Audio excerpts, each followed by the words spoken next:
Give it up nice and loud for Alan Tracy.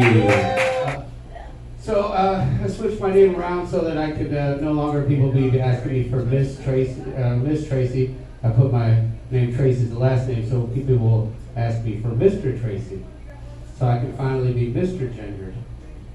I get calls from bill collectors, and they're like, "Can we speak to Miss Tracy Sudo?" I'd be like, "No, she's dead."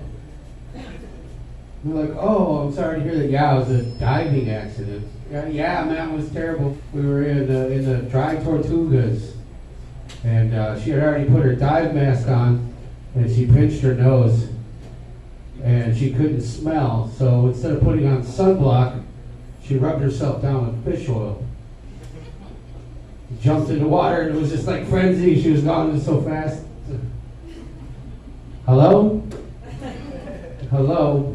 I have my midlife crisis. My midlife crisis is just like any other man at 47 years old. I had to get something that was related to transportation.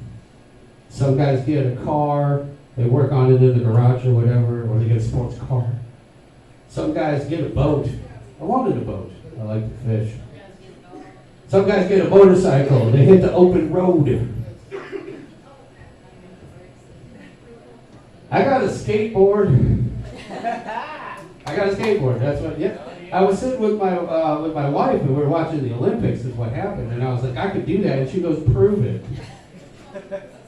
I was like, shit. I started skateboarding for health reasons, and then and funny enough, again, this started with the Olympics. The next thing you know, I lost 10 pounds in like a month. I know, right? You know what that means? That means that I'm literally getting into Olympic shape. Like this right here, Olympic shape. And on skateboarding, we have a saying. It's called "skate or die." Like we have literally our video games, like "skate or die, dude." Like it's literally true. The doctor was like, "Your blood sugar's too high. You gotta exercise. You know your A1C is too high." So I started. I told my wife, I was like, "All right, I'm gonna go Olympic. I'm gonna do this thing."